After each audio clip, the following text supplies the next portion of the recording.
How's it going, viewers? Mr. Incredibrony's back and he's rolling with the punches, baby. Welcome to Incredibrony Reacts. We'll be checking out a video by Odyssey Central. Now, before I do this, let me just explain why I'm doing this. First of all, I am a big fan of analysis videos. I love videos where they explain deep in depth of how unique something is. Whether it's a movie, a game, or a series, I don't care. And Odyssey Central is amazing at these. I've seen pretty much all of his level by level analysis series explaining why Snow Kingdom is the most mediocre kingdom in Mario Odyssey, why Luncheon Kingdom is the most unique kingdom, why the first levels in Cascade Kingdom are the perfect levels, and why the Mecha Broodal is the best boss in the game. Why am I saying Mario Odyssey? It's because Odyssey Central, that's name, his favourite game is Super Mario Odyssey of all time. And I really can't blame him. This game is an absolute journey to play through, capturing all the enemies, the unique kingdoms, and just everything about the game is so beautiful. It's not a perfect game because I'm more of a Mario Galaxy fan, but I am a huge fan of how unique the kingdoms are. My favourite is the Lost Kingdom / Forgotten Isle, which I wanted to talk about in my tier list of Mario games, which I put in the A category for Mario Odyssey. But I actually did suggest to him, can you do a level analysis, level by level thing about Mario Odyssey's Forgotten Isle? Because I think it's the most underrated kingdom. It's my personal favourite. It may be a medium-sized kingdom because it only has 50 purple coins, but I still think it's an amazing kingdom of how uniquely designed it is, with all the poison lake everywhere and how it feels like it's called Forgotten Isle. It's a lost kingdom, so it makes sense to why it wasn't on the map. You were dropped in there from Bowser in the Cloud Kingdom. So I think it's a perfect example of out of nowhere, really. And then he replied to me saying, I may or may not be working on that in the future. So guess what? For that reason, I had to react to it. I know it's been a while since then because he hasn't replied to my comment yet, if that's okay with him. But hey, I'm reacting to it for you, Odyssey Central. Let's get into this. 1, 2, 3, react. Super Mario Odyssey is known as a non-linear exploration-based title, very similar to Mario 64 and Mario Sunshine. However, that's not to say that there aren't linear aspects in the game. Each kingdom, for example, has a primary story that the players are strongly encouraged to follow before moving on to the next kingdom. Indeed. Cascade Kingdom has the lead up to the Madame Broodal fight, Mecha Kingdom has the Mecha Wiggler and the festival, and so on for pretty much every kingdom. I say pretty much though, as there is one exception to the rule. One kingdom that doesn't really follow any sort of story. That kingdom is the Forgotten Isles, otherwise known as the Lost Kingdom. Welcome to another episode of Level by Level. Today we're going to take a look at the Lost Kingdom to see why it's so structurally unique from every other kingdom in the game and how that works with its theme to make for a fantastic and memorable stage. As always, he said fantastic. Thank you. We'll start with the aesthetic, then move to the layout, then the story, and then the moons. Some of the notable moons in the kingdom. I know the If you gist. enjoyed this video and want to see more Level by Levels on Odyssey, then make sure to leave a like, subscribe to the channel, and let's jump right into the aesthetic. Just like many of the other kingdoms in Odyssey, the Lost Kingdom is a unique spin on a type of location Mario has traveled to in the past. This shares the most in common with the jungle levels in New Super Mario Bros. That's most obvious, of course, with the purple poison, which is the primary feature of this kingdom. Despite sharing similar set pieces, though, the looks of these two are still quite different. The jungle levels in previous games were focused pretty heavily on being forest as well, with a ton of trees covering the background. While there are The Forgotten Isle was literally an island. Much less of a focus point here. In fact, we could say that the aesthetic for jungle levels in previous games were split between two different kingdoms. Lost Kingdom got the poison, whereas the tree aspect mostly went to wooded. I think this was a very good decision as it allowed for both of these kingdoms to build off of one primary thing and end up feeling very different despite them originating from a similar source. Indeed. Take a look at wooded and Lost Kingdom. Unless you're literally closing your eyes right now, they look completely different. Exactly. In the Lost Kingdom, though, there's of course more to the aesthetic than just the purple poison. In order to further separate itself from not only the jungle levels that came before it, but also the rest of the levels in Odyssey, I do love the leaf designs in the Odyssey as well. The ground is a unique reddish brown, and the grass on top of it is a super dark green. That makes the colorful plants on top of it stick out even more, including the trees, which are a bit brighter red and green than the ground. One other detail I really like are the clusters of butterflies that can be seen throughout the island. They're beautiful, and you can get a butterfly mobile. It also looks quite different from any other level in the game, having a nice mix of yellow and purple to help it stand out. Now compare all of what I just said to a standard. I do love looking at dusk. Despite the purple poison, I'd still say the primary color of these levels were green, whereas the Lost Kingdom is a lot more focused on the color purple. That gives these both distinct looks from one another, which I think was very important in this case because of what the Lost Kingdom is supposed to be. Exactly. If you aren't illiterate, I'm sure you could tell by the name what this kingdom's main gimmick is supposed to be.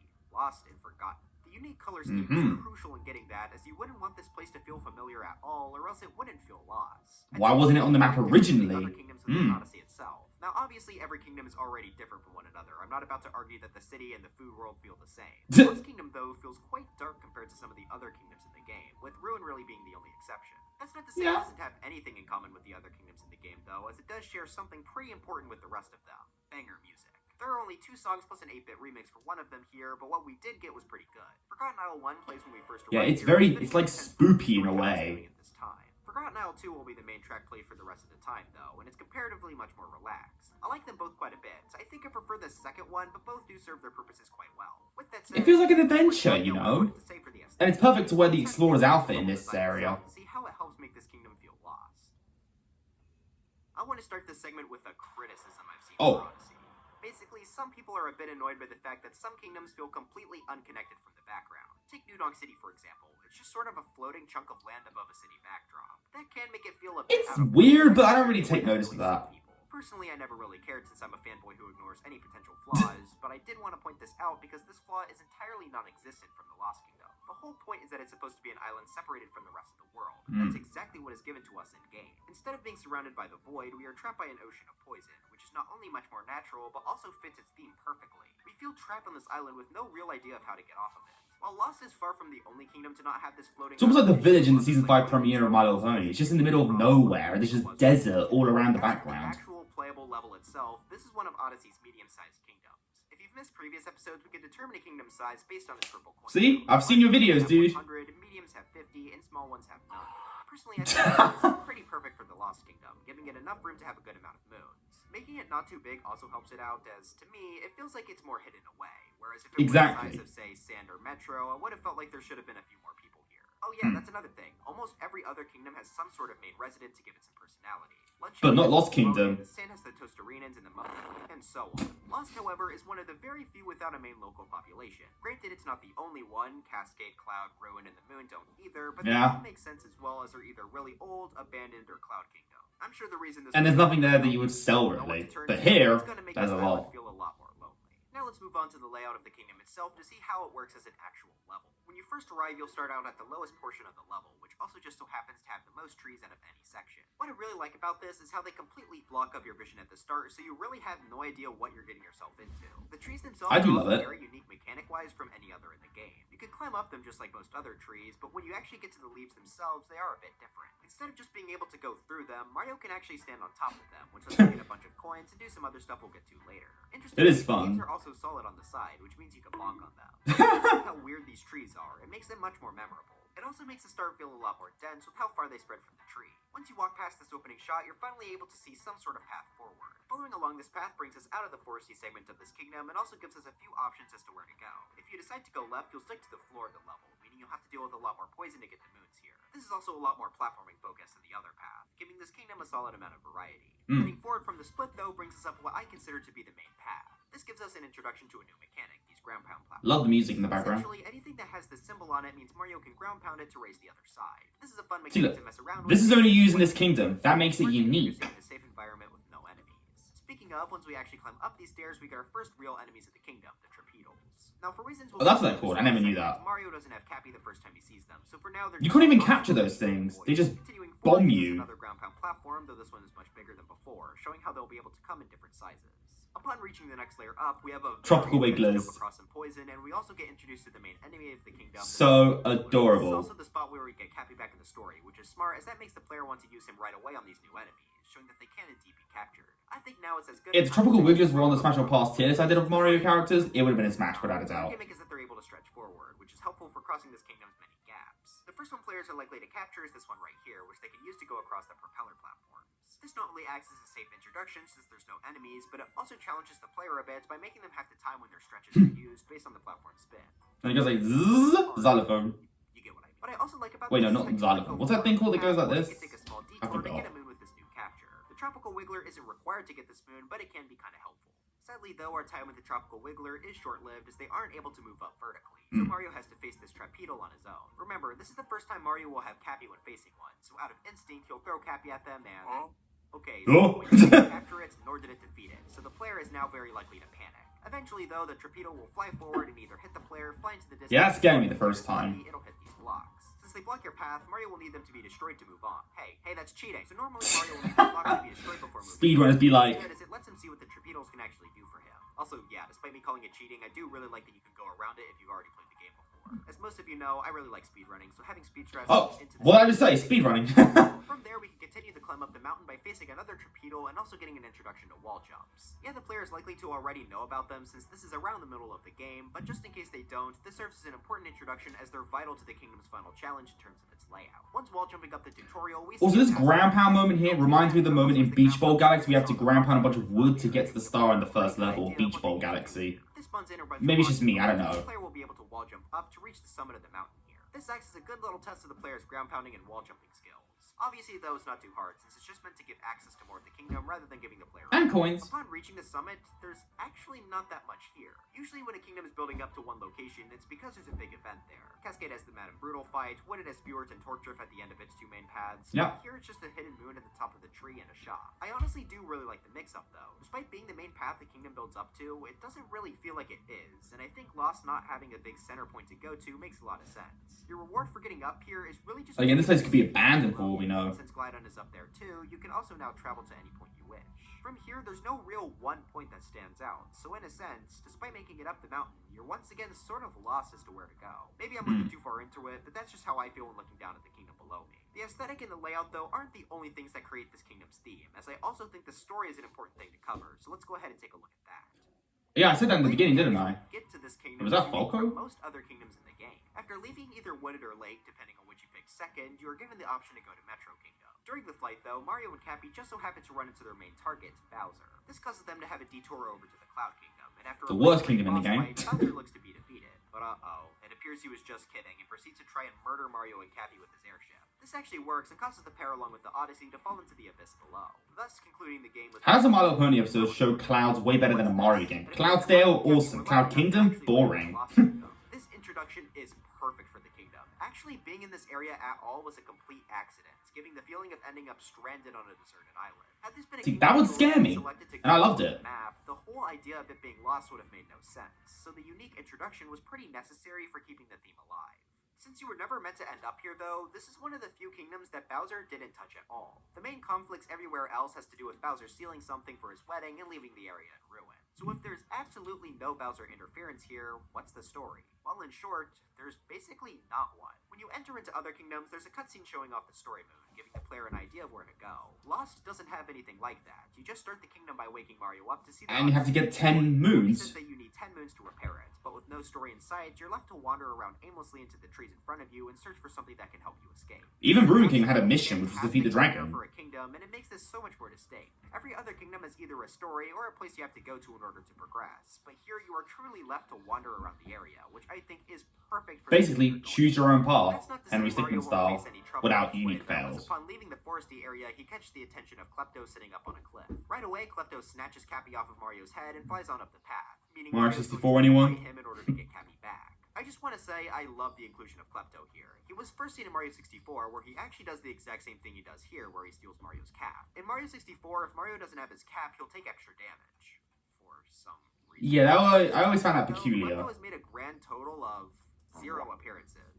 That makes his comeback here all the more exciting, and it's also kind of funny that he's on the Forgotten Isles, seeing as he was sort of a forgotten enemy. Since Mario Odyssey followed the paths, his return was more than warranted as well, so I was happy to see him come back. In order to defeat him, Mario has to climb up the same path I mentioned in the layout segment, but surprisingly not all the way. You only have to get up to the first location with the Tropical Wigglers, which may seem a bit strange, but I do like that quite a bit. It ensures you don't have a set path in this kingdom for too long, as this is really just meant to be a small enemy encounter. You defeat Klepto by using the ground pound platforms which were introduced before, which is a good mini test of the player's knowledge on the mechanic. But after you defeat Klepto, you get Cappy back, the only real story is over, and you're still 0 moons closer to your goal of 10. I like that this doesn't give you a moon, because it really does just give off the feeling of, now what?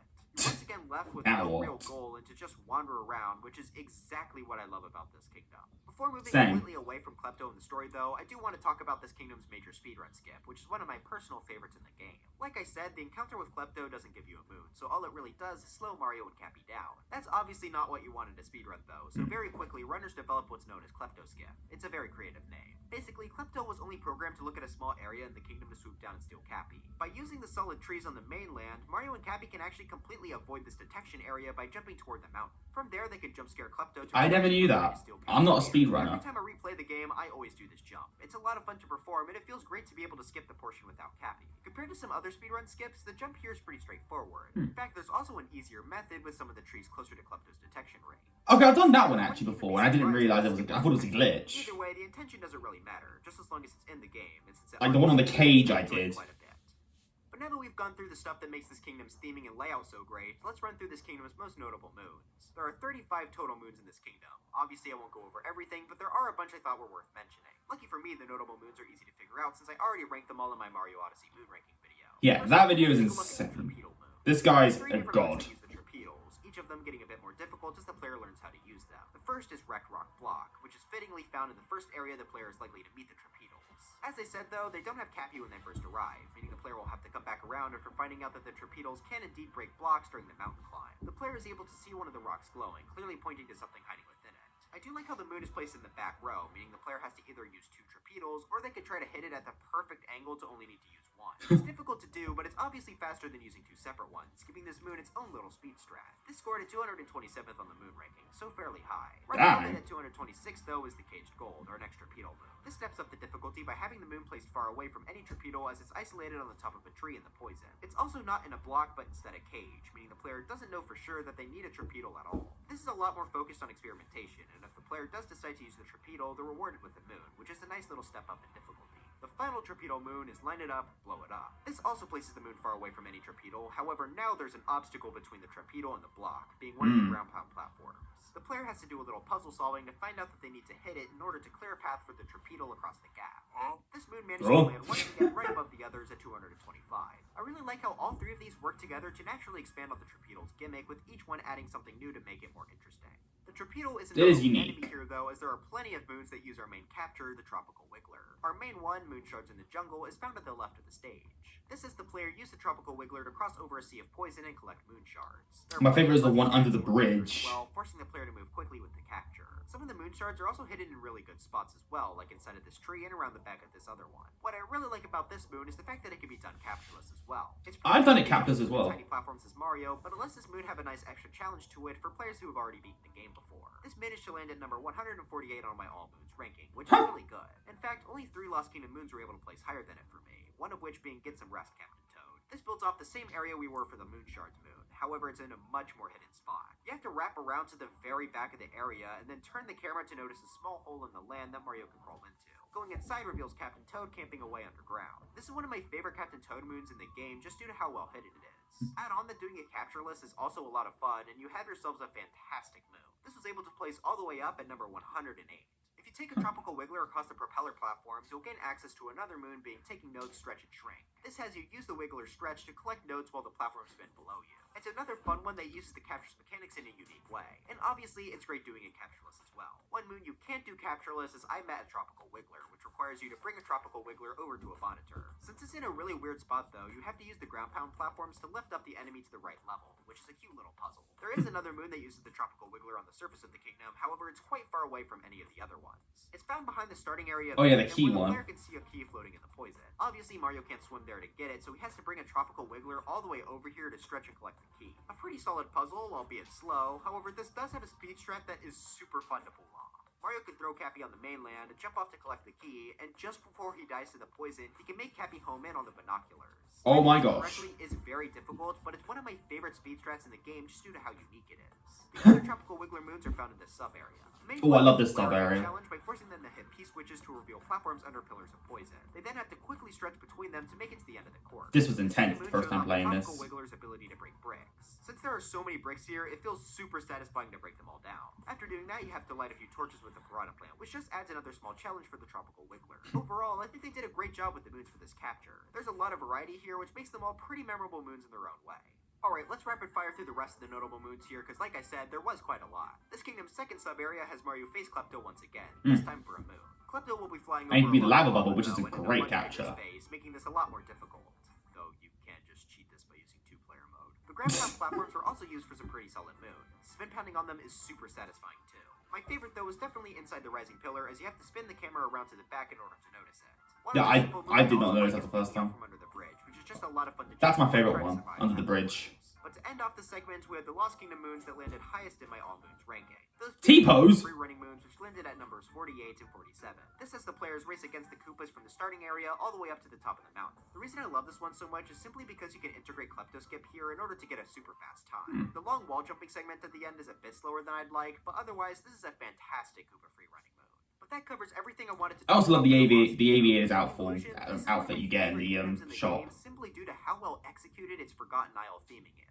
Everything from the layout of the stage to how it's used in the story to even its moons help sell this feeling, making this one of the strongest thematic stages in a game filled with other strong thematic stages. And that's why Forgotten Isle was my favorite moment in the game. Tier list, I think it's got to be S tier. It's the lowest Yes! tier simply because the others have a much higher amount of memorable moons. That's fair. It'd be a crime to place this in A tier. But when it comes to everything It's else, so good, and it's just Lost so Kingdom much is my fun favorite around it kingdom. That I think it more than deserves its S tier placing. But anyways, that's it for this video. Do you all hate the stage because it didn't include the Bramball enemy? Let me know in the comments. I bet you hate it because it didn't have dry bones in it. I know it was shorter. Yeah, I know you love dry bones. Don't deny it, dude. Every kingdom I do, though, brings me closer to making videos on the really big ones, so I'm getting a bit nervous for those, but we'll get there when we get there. What big video? Odyssey videos, I've already started planning my next big video project, being a Mario Odyssey Iceberg. However, before I get started, I have a lot of entries for it. I already have over 100, but if there are any more cool pieces... I think I should end it there. That's enough there. Well, thank you for that, Odyssey Central. Yeah, your videos are really well done. You're one of my favorite analysis guys in the world, and when it comes to video games, you're definitely, like, top 10, maybe even top 5, honestly. You're that great. And after this video, this is my favorite video that you've uploaded without a doubt, because I actually kind of requested it. I did actually type down one of his community posts. I think you should do a level by level analysis on Forgotten Isle / Lost Kingdom because it's my favorite in the game and because it's underrated. And you were like, I may not be working on that this week. So yeah, it's like you were gonna do, but then I kind of motivated you. So you can thank me, viewers, for. So to anyone who knows Odyssey Central, you can thank me for this video that he made. Honestly, this is my favorite kingdom, and yeah. I love it. And viewers, if you enjoyed this particular video, leave a like on it. Don't forget to subscribe if you're interested. Follow me on Instagram, link down below. And until then, stay positive, keep calm, stay safe, be incredible. And as always, Brony on. Peace.